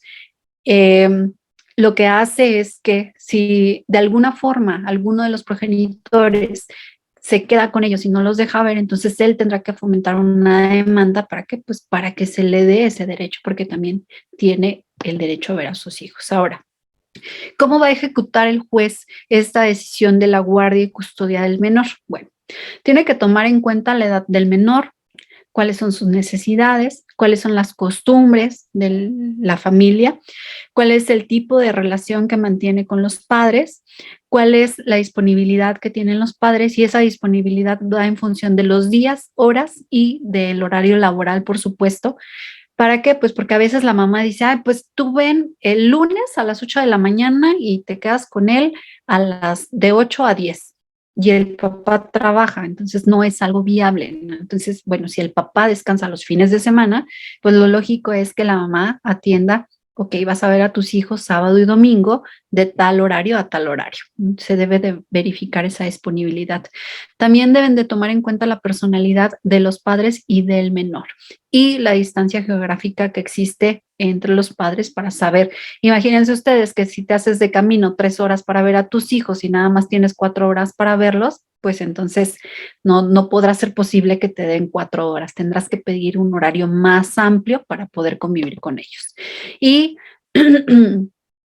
les quise poner esta parte en donde, bueno, el menor, por ejemplo, ahorita en esta época de fiestas anuales, donde ya viene la Navidad, el fin de año, pues es un tema que hay que estar atendiendo, porque si no se presenta esta convivencia, no se mantienen estos vínculos familiares, pues el menor se presenta con periodos de angustia, de inseguridad, y habrá que atender el por qué está así, ¿no?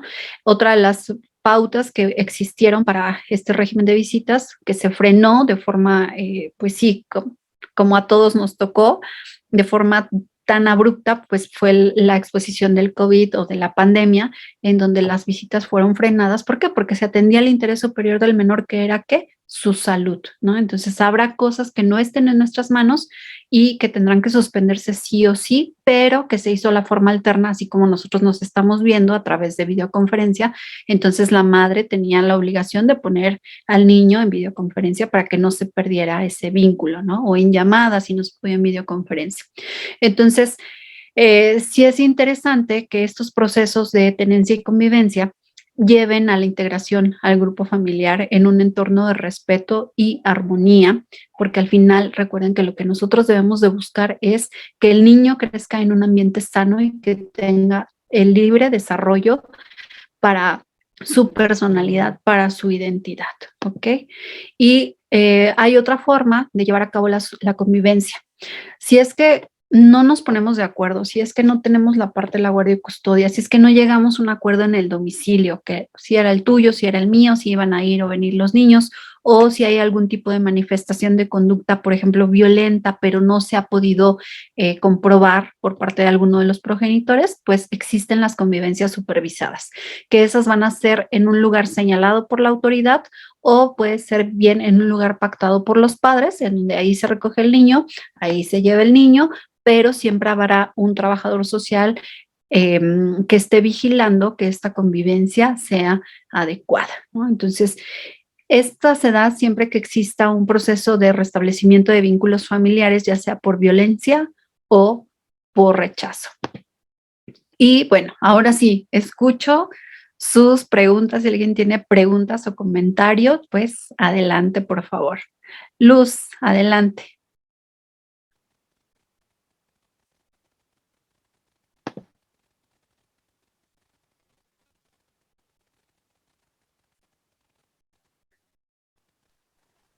No te ¿Me escucha? Ah, Buenas noches. Doctora, buenas noches, un gusto. Muy importante su exposición, la felicito, doctora. Quiero preguntarle, doctora, mire, acerca de la tenencia. Acá yo puedo apreciar dos cosas. Uno, por ejemplo, cuando decimos que, claro, dentro del interés superior del niño es un derecho, que el niño tiene derecho a ver a sus padres, tiene derecho a su identidad, lo que usted decía, ¿no? Pero acá siempre me he preguntado, a veces hay ventajas y desventajas. ¿Por qué? En el caso, le digo, en los casos que he visto por la experiencia de mi trabajo en Perú, cuando un padre tiene la tenencia, hace una demanda por tenencia, yo he visto que lo hace solamente porque él quiere tener al lado a su hijo o a sus hijos, pero por no pasarle alimentos. Eso se ha visto. Y en la mayoría de casos, le digo como trabajadora social, que he visto esos casos. Entonces, ante eso, doctora, yo digo, ¿por qué? Claro, siendo un derecho de los niños, ¿por qué no se evalúa ahí por parte del juez, quien determina eso, que tiene que haber esa voluntad, ese afecto por parte de papá o de mamá quien quiere tener la tenencia? Porque, mire, siendo un derecho, he visto un caso, por ejemplo, mamá, ya, el papá pide la tenencia, pero el niño no siente, no tiene ese sentimiento, ese afecto hacia papá, de ir junto con papá. Pero como es un derecho, el juez determina que tiene que ir. Pero ya, le digo esto, ya él va creciendo, pero no siente ese afecto de papá. Entonces, pero el papá, uno de los casos ha sido para que no le pase alimentos. El otro, que porque la mamá le hizo la demanda por alimentos, simplemente el papá, contra su voluntad, va a verlo, o sea, no siente ese afecto. Y eso he notado, doctora. Yo digo, ¿no? Con todo esto, que he visto muchos casos, ¿por qué no ver la predisposición del papá, la voluntad del papá, que busque a su hijo, siendo un derecho, claro? Y si no, como alguien decía antes, cuando usted comenzó nomás la exposición, que mejor sería, creo que no acercarle al papá, no ir con papá, porque a veces, doctora, le hace mucho daño. ¿Por qué le digo? Porque también he visto casos de que papá está con el hijo, pero contra su voluntad. La mamá le dice, ya, vas a ir a visitar a tu papá, vamos a ir a tu papá, pero el niño está jugando así, pero no hay ese afecto. Cuando he hecho visitas domiciliarias, no hay ese afecto de papá que está jugando con los hijos, como en otros casos sí se ve, pero en la mayoría en Perú, doctora, se ve esos casos más que nada en las zonas rurales, ¿no? Donde la gente poco son de leer, de informarse, pero son los más, ¿qué le digo? Los casos más vulnerables que se puede decir. Entonces, a esto yo me pregunto, digo, ¿qué hacer, no? Aunque vamos a trabajar con la psicóloga, pero no hay, pues, porque donde no, como dice el dicho, donde no nace, no crece. Si ese niño no tiene ese sentimiento hacia papá o hacia mamá, ¿qué hacer, doctora? Gracias por su respuesta. Gracias, Lucy. Perfecto. Yo creo que la respuesta es justamente esa. No puedes obligar a nadie a que esté conviviendo, y menos porque ahí ya no hay un sano desarrollo, ni hay un vínculo. Tú misma lo dices, es que se ve que ni siquiera quieren estar ahí, ¿no? Entonces, ¿a qué expones al niño? Yo les decía, lo expones a una cuestión de rechazo, en donde entonces ya nada más el niño diga, bueno, ¿qué pasa? ¿Yo por qué vengo aquí si este señor ni me quiere hablar, ni sé quién sea, ni juega conmigo, ni nada por el estilo? Entonces ahí hay que ponderar. Y siempre el interés superior del menor debe de ir en favor del buen desarrollo de él. Es decir, si no está conviviendo, entonces por eso es que se deben de hacer entonces las revisiones, son las supervisiones, pero ahí el padre que esté viendo estas características, es decir, el otro papá no quiere convivir porque sí puede ser la mamá o puede ser el papá que no quieran convivir con el niño ni atenderlo, entonces tendrá que hacer justamente esta acotación a quién, a la autoridad, diciéndole, mire, ¿sabe qué? No quiere convivir con el niño ni tal, y no forzarlo, porque es muy interesante cuando se forzan a esos niños y ellos adquieren este estigma del rechazo. Entonces le causas más controversia de desarrollo que apoyarlo. Y sí deben de estar bien atentos los psicólogos. ¿Para qué? Pues, ¿por qué? Porque si hay un proceso de régimen de visitas, pues también la madre puede solicitar que se suspendan. ¿En función de qué? De que no está desarrollándose de forma adecuada al menor y le está perjudicando. Entonces deberá de anunciarlo a las autoridades, pero siempre dejar esa constancia de lo que está pasando, porque si no lo avisan y nada más la mamá dice, es que yo veo que mi hijo no convive con su papá o me cuenta esto, pero nunca lo dan a conocer a las autoridades, pues ahí está el tema. Se debe de dar a conocer a la autoridad para que con base a eso, a los testimonios del niño, se tome otra decisión, ¿no? Y no forzarlo. La verdad es que no, yo creo que no vale la pena forzar un proceso de convivencia porque le generas otra repercusión al menor. ¿Ok? Adelante, Jennifer.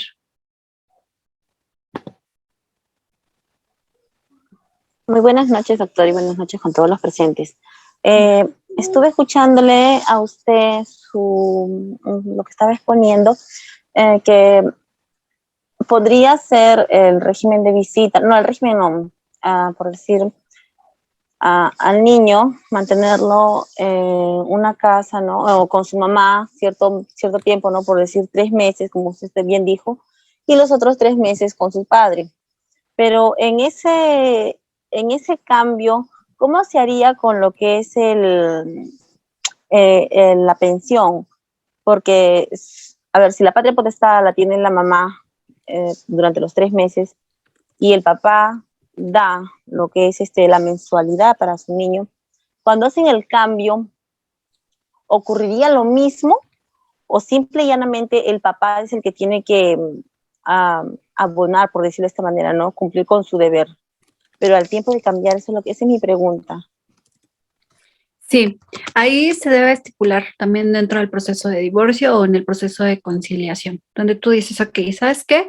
Conmigo va a estar enero, febrero y marzo. Ok, perfecto. Enero, febrero y marzo. Muy bien. Y luego, abril, mayo y junio va a estar conmigo. O sea, enero, febrero y marzo con la mamá, abril, mayo y junio con el papá. Entonces, dentro del mismo convenio se estipula, mientras esté con la mamá, se va a dar esto de pensión. Entonces, la mamá va a recibir enero, febrero y marzo la pensión alimenticia, y como abril, mayo y junio va a estar con el papá, esos meses se suspenden. Y julio, agosto y septiembre está otra vez con la mamá, entonces se pone ahí. Pero debe de quedar bien estipulado, Janet, justamente los meses que van a estar. ¿Se puede hacer? Sí, se puede hacer, pero dentro del mismo convenio que ya quede. O sea, no puedes tú decir una demanda alimentaria en donde quieras todo el año, no, porque justamente el menor no está contigo todo el año, sino está establecido por lapsos, pero sí debe de quedar estipulado en el convenio sin ningún problema. Yo creo que hablando se entiende la gente, lo pones qué meses y qué meses van a estar y la cantidad de dinero que tienes que recibir en los meses donde está el menor con la mamá y la fecha en la que se corta la pensión y ya, pero sí se puede lograr. Adelante, Emily.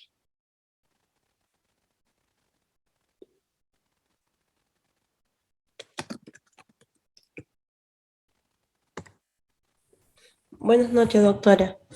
Mi pregunta es muy concisa.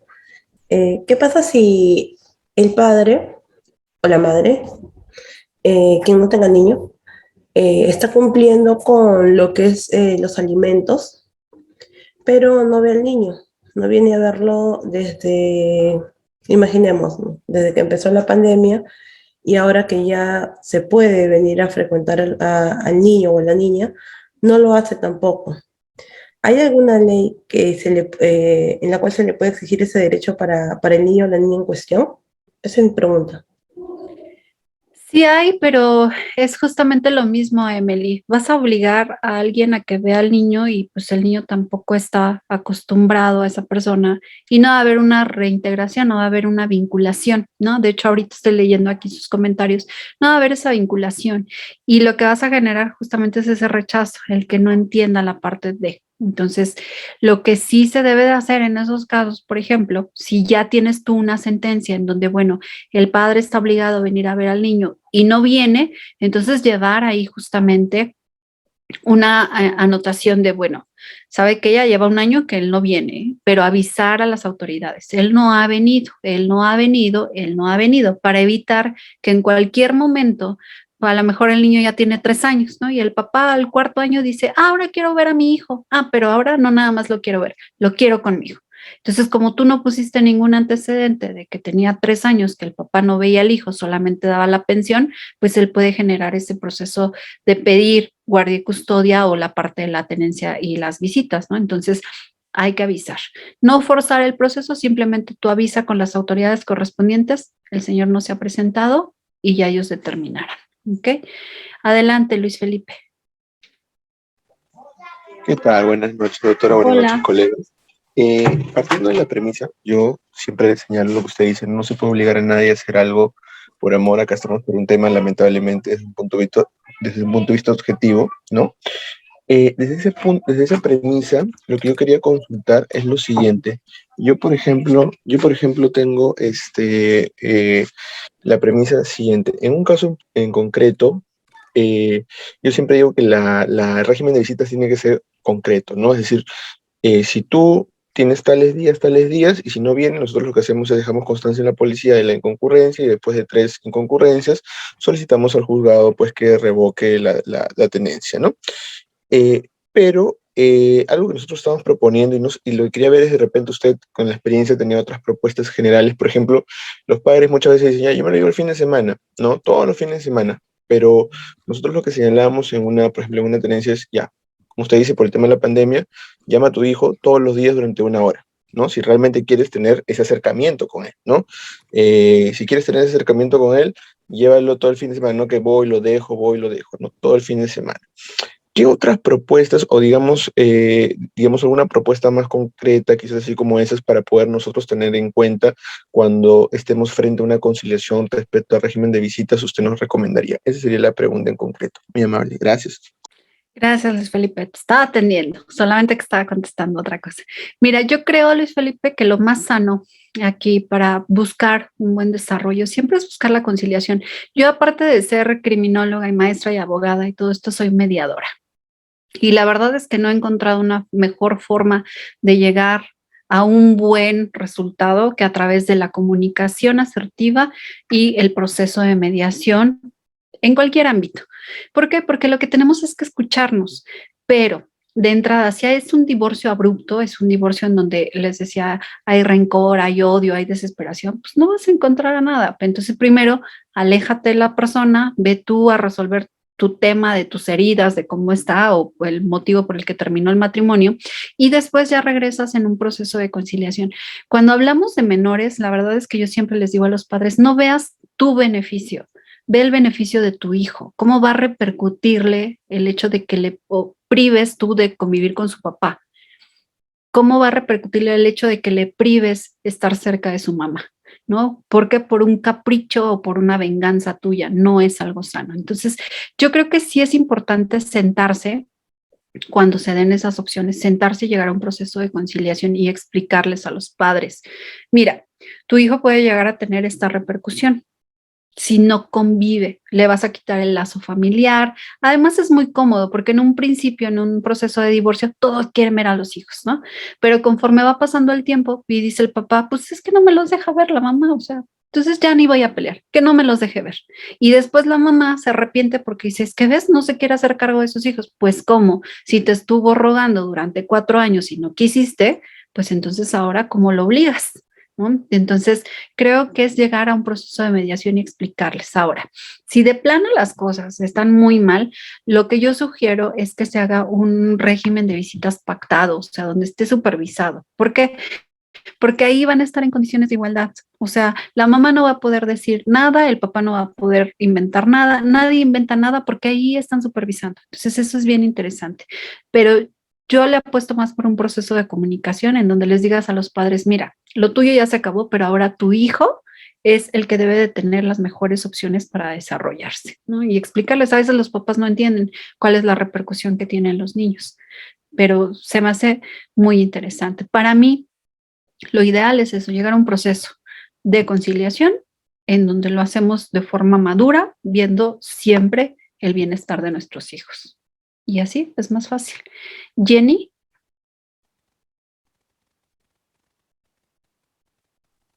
Aló, doctora. Hola.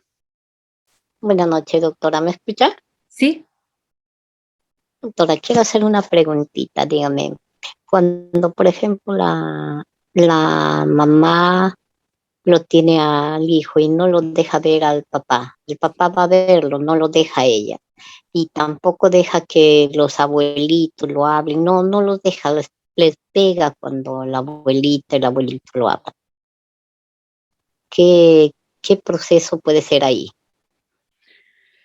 Pues mira, ahí tendríamos que analizar otros elementos, ¿no? O sea, porque muchas veces, a veces el padre no se hace cargo, pero porque está trabajando, ¿no? O sea, no porque no quiera, sino porque trabaja y bueno, dice, no tengo para pagar a alguien más, entonces mis papás lo ven, ¿no? Pero tendríamos que ver, el menor tiene todas las facilidades educativas, de desarrollo, de armonía, de amor, de respeto, o sea, no está siendo víctima de ninguna comisión de delito, de ningún tipo de violencia. Si no le afecta, pues no le muevas, porque lo que puede pasar es que si tú dices, bueno, ¿sabes qué? Pues ya no quiero que el papá lo tenga. Ok, ¿y por qué no lo tenía la mamá? Se supone que no lo tenía o el juez determinó que no lo tenía porque no cumple con las características para hacerse cargo del hijo, sean económicas, sean psicológicas, emocionales, no lo hacían. Entonces lo que van a hacer las autoridades es ni papá ni mamá. Vamos a ver quién de los familiares se puede hacer cargo. Y si ningún familiar, pues entonces que se vaya a una institución. Por eso tenemos instituciones retacadas de niños que no pueden darse en adopción porque la situación jurídica no se ha determinado, porque viven los padres, porque tienen la patria potestad, porque tienen todavía derechos y obligaciones sobre los niños, pero no se quieren hacer cargo. Entonces, más bien es atender siempre, bueno, le hace falta algo al menor, si está siendo víctima de un delito, entonces sí denunciar. Si no, mejor no moverle. Mientras el niño esté bien, no moverle.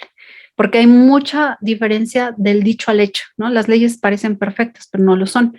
Entonces, a veces cuando tú quieres ya atender a la legalidad, pues resulta que le buscas un conflicto al menor cuando no tendría razón de ser, ¿no? Adelante, Sandra.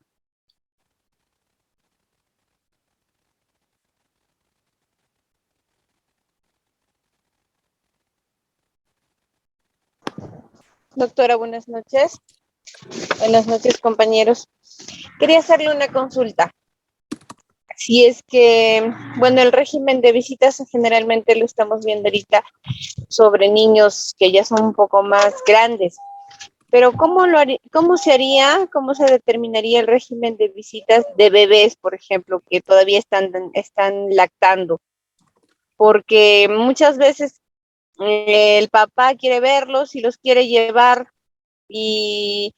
pero tendría que irse con la mamá porque los quiere llevar un día, 2 días, pero si el niño está lactando, ¿cómo se podría solucionar ese problema? O en este caso solamente sería que los vea por horas a un bebé. Gracias. Acuérdense que sí, Sandra, esto lo determina el juez. Entonces, en este caso está lactando, ¿no? Por ejemplo, sabemos y reconocemos que un bebecito necesita el cuidado materno. Entonces, a ver, lo que se ponen de acuerdo es, tú vas a ver al bebé, está despierto de 4 a 6 de la tarde, entonces de 4 a 6 de la tarde lo puedes ver. Y entonces es también ese proceso en el que el juez valora cuáles son las necesidades del niño. ¿Se acuerdan que les puse ahí en el circulito? Valora cuáles son las necesidades, cuáles son las costumbres, en qué parte del desarrollo está el niño. No nada más es como de, no, pues que se lo lleve. No, en este caso, por ejemplo, es bebés, o sea, bebé de días, de meses, necesita cuidado materno, necesita la alimentación.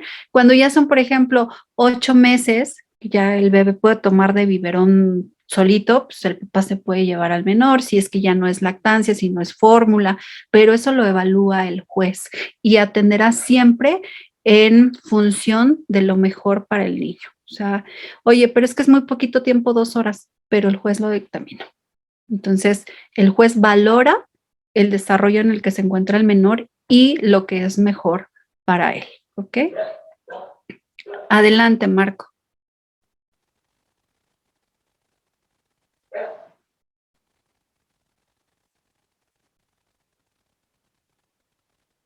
Marco.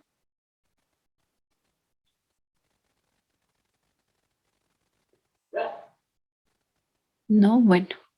José.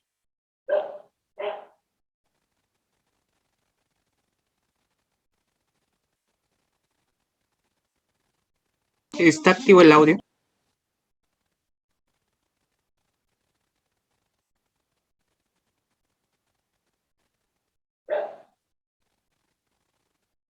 No. Ya, adelante, José. Buenas noches, doctora y compañeros. Les saluda José Martí, estudiante de Derecho. Era para hacer la siguiente consulta. ¿Qué responsabilidad tiene la madre? Como bien dice usted, la madre tiene la obligación de informar al padre la conducta que tiene una menor de edad. Y si esta menor de edad sale embarazada a los 15 años, ¿la madre sigue teniendo la responsabilidad y la custodia de esta menor? ¿O deja tener la responsabilidad tanto el padre como la madre? Ahí habría que ver, José, cuáles son las características del embarazo, ¿ok? Y cuáles han sido las pautas de desarrollo de esta menor. ¿Hay responsabilidad de la madre? Sí. ¿Hay responsabilidad del padre? Sí, porque sigue siendo menor. ¿Quién tenía la guardia y custodia de la menor? ¿La mamá? Sí. Pero déjame decirte que no es que la mamá cometa ningún delito, porque además tiene 15 años y es una adolescente que toma sus decisiones, no como mayor de edad, pero que la mamá no la puede encerrar, ¿no? O sea, la menor tiene actividades, tiene escuela, tiene diferentes cosas que hacer, donde la mamá no puede estar 24 horas al día. Hay responsabilidad de ambos padres. ¿Por qué? Porque ahora hay muchos métodos de prevenir un embarazo adolescente, ¿no? Entonces, el primero es qué tipo de educación sexual recibió la menor. ¿Se le avisó, no se le avisó, se le dieron todas las facilidades, se le explicó, está teniendo en la escuela? Eso en el caso de que fuera un embarazo por propio deseo. Ahora, habrá que ver cómo es ese embarazo. ¿Fue producto de un delito? ¿No fue producto de un delito? Hay que ver más elementos, ¿no? Entonces, de primera instancia, los padres siguen siendo responsables de ella. ¿Por qué? Porque ella es menor, porque se considera que un adolescente necesita estar bajo el cuidado de ellos. A responsabilidad de ambos, no nada más. Es que es muy fácil, ¿no? La que tiene la tenencia eres tú. Pues sí, pero ¿y tú dónde estabas? O sea, es la hija de los dos, ¿no? Los dos pueden dar educación sexual, los dos pueden avisarle, los dos deben de estar atentos, los dos se dan cuenta cuando la niña ya crece, los dos deben de estar al pendiente de qué es lo que hace su hija, ¿no? Entonces hay responsabilidad compartida, como todo, ¿ok? Entonces habría que ver producto de qué es ese embarazo, ¿no? Gloria.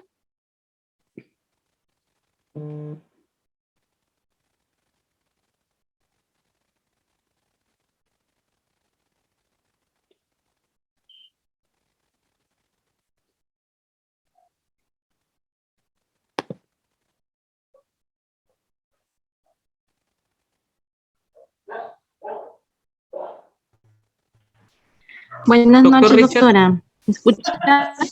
¿Sí? ¿Doctora? ¿Sí? Doctora, buenas noches. Soy Gloria, estudiante de Derecho. Sí, mi pregunta respecto a, bueno, a la ponencia que usted está dando ahorita, pues es sobre la tenencia compartida, ¿no? en ese aspecto, bueno, mi persona, ¿no? Es madre de 3 niños en la cual se me ha concedido a mí la tenencia compartida. Se me pasa una pensión y se estableció también, ¿no? El régimen de visitas, la cual el padre no cumple con el régimen de visitas, ¿no? En ese caso, ¿qué acciones se podría tomar o a qué instancia, ¿no? Se puede acudir nuevamente, si se puede de repente, ¿cómo se dice? Nuevamente volver a entablar la demanda o se puede volver a poner nuevos puntos, ¿no? No sé si me dejo entender. No. ¿Puntos de qué? ¿A qué te refieres con puntos? Nuevos puntos. Ya nuevos puntos de controversias que justamente se ejecutó en la demanda para poder establecer nuevamente el régimen de visitas, porque el padre no cumple con lo que es régimen de visitas, ¿no? No A ver, tú tienes hace 3 las hijos, los visitas 3 hijos están correspondientes. contigo, pero el padre no hace las visitas, ¿no? Le pusieron el régimen de visitas. Pero también tienes la parte de los alimentos o solamente son las visitas. No, también la parte, claro, la parte de los alimentos también, doctora, pero el juez dio por conveniencia, como es tenencia compartida, entonces también tendría que ser,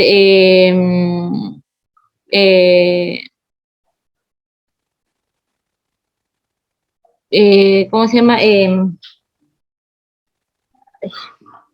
Los alimentos también tendría que ser compartido, ¿no? Entonces, dio por conveniencia que debería ser el 30, yo había solicitado el 60%, y el juez accedió al 30%, 30 de parte de él y 30 por parte de mí, pero había ya una demanda ya interpuesta de mi parte, en la cual el señor había hecho la constitución de su demanda, en que él estaba dispuesto a pasar el 15% por cada niño, ¿no? Entonces yo me basé a eso y pedí al juez que se ejecute eso y accedió el juez al 40% nada más. Pero que el 20% lo iba, o sea, 15 días lo iba a tener él y el resto de días también lo iba a llevar y ahí iba a correr el 20%. Estimados doctores, disculpen si acabo de interrumpir. Quiero que sean precisos y referentes al tema, por favor, sobre casos particulares, no ventilar en clase. Les agradeceríamos. Le doy pase al doctor Richard. Doctor Richard, está activo su audio. Doctora, buenas noches, compañeros, buenas noches. Yo tengo un caso acerca de, digamos, los padres han sido suspendidos de una menor y a la menor la llevaron al albergue. Era nacida, recién nacida, o sea, tendría 3 meses. Luego el padre lo sacó, pero teniendo la tenencia la abuela. Pero ahora la que ha criado es la conviviente del padre. Y ahora esa conviviente quiere tener la tenencia de la menor, y la menor la considera como madre. En este caso, ¿qué podría presentar esa señora como conviviente?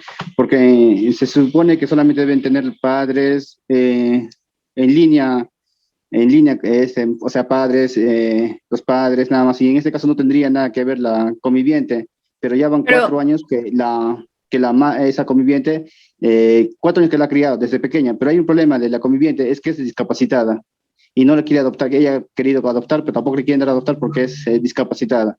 Pero tiene trabajo, pero no, y ahora se quiere separar del caballero, pero no se quiere separar del caballero porque tiene miedo que le quiten a esa niña. Entonces, ¿cómo podría acá solucionar este caso? Muchas gracias por su respuesta. Híjole, legalmente no hay forma. Legalmente no hay forma porque aunque ella compruebe, o bueno, podría comprobar, podría meter los medios de prueba de que ella ha sido la que se ha hecho responsable de la menor, pero va a ser difícil y tan sabe que es difícil que no ha llevado el proceso. Mira, al tener una discapacidad necesitaríamos saber qué tipo de discapacidad, cómo está considerada. Si tiene un trabajo y podría hacer el intento para solicitarla, pero no es posible porque, a ver, necesitaríamos ver cómo pierden la patria potestad. Aquí el tema es perder la patria potestad. Los padres tendrían que perder la patria potestad. Entonces ella ha sido conviviente ¿de quién? Del papá. Entonces el papá tiene la patria potestad. Para que ella pudiera hacer esa parte de reclamar la niña o poderla adoptar, tendría el padre forzosamente que perder la patria potestad. ¿Y cómo la pierde? Ya lo vimos. Si hay violencia, si hay abandono, si hay justamente algún tipo de manifestación de venta, explotación, pornografía, abuso sexual, ahí sí, sí se pierde. Pero si no, no. Es un caso que tendríamos que analizar, pero tener más elementos para analizarlo y ver cómo podría exponerse al juez, aunque yo lo veo complicado, porque la menor, eso es lo que les contaba yo ahí en la parte de, tenemos instituciones gubernamentales llenas de niños que no pueden ser adoptados. ¿Por qué? Porque la patria potestad la siguen teniendo los padres. Entonces es muy complicado. No es imposible, pero es muy complicado y habría que analizar más elementos. Adelante, Bonnie. Muy bien, doctora. Terminamos con la doctora Lucía, siendo que queremos que realicen una pregunta por participante. Sí, Okay. por favor, terminamos con la doctora Lucía. Sí, por favor. Buenas noches, doctora. Hola. Doctora, yo tengo el caso de que yo soy abogada y me he separado de mi conviviente y tengo un hijo de 9 años. Soy una persona con discapacidad y el papá del bebé le pasa 50 soles cada dos semanas o a veces semanal. Siempre nos ocurren problemas por la toma de decisiones, como por ejemplo es el que le voy a comentar y que quiero que me dé una resolución, una respuesta. Es el caso de que no sabemos en qué colegio lo vamos a matricular, porque él me dice un colegio y yo le digo en otro, entonces no podemos llegar a un acuerdo y yo pienso de que eso no está bien para el bebé. Gracias. Pues la única manera es justamente si ustedes cómo llegaron a esa parte de la estipulación de la parte de alimentos y todo, y si no llegar a un proceso de conciliación, creo que sería lo adecuado. Entonces, no creo que sea algo imposible de lograr, pero sí es necesario que lo lleven a cabo en un proceso de conciliación. ¿Ok? Vamos a dar pase al doctor Jorge. Doctor Jorge, con usted culminamos. Buenas noches, doctora. Quiero felicitarle en primer lugar por la excelente exposición. Gracias. Bueno, quiero hacerle dos consultas. La primera va relacionada, por ejemplo, en los procesos de familia que tienen que ver con el régimen de visitas acá en el Perú, se establecen apercibimientos, ¿no? Por el no cumplimiento del régimen de visitas. Por ejemplo, multas, también se pasan los actuados al Ministerio Público, ¿no? Para ya entablar un proceso penal a las partes, ¿no? A una de las partes que incumple con el régimen de visitas. En el caso de México, ¿qué otros apercibimientos contempla la ley en su país? De repente hay otro que sea más efectivo de los que se encuentran en el ordenamiento peruano. Como segunda pregunta es este tema que usted señaló, la custodia supervisada, ¿no? Del régimen de visitas. Quisiera saber cómo se lleva eso en México, porque, por ejemplo, acá en el país, en Perú, el Poder Judicial labora de lunes a viernes. Y generalmente los regímenes de visitas, los mejores regímenes de visitas serían los sábados, los domingos, porque muchos padres trabajan de lunes a viernes y tienen pues disponible el sábado y domingo para dedicarle tiempo a sus hijos, ¿no? Para poderlos ver. Es que en México de repente, no sé, han buscado la fórmula de tener, contar con trabajadores sociales o psicólogos que puedan trabajar exclusivamente esos fines de semana para que se lleven, sean efectivos esas custodias supervisadas. Eso es lo que me gustaría que más o menos me aclare. Y también me gustó el tema que usted tocó, habló sobre la equidad de género.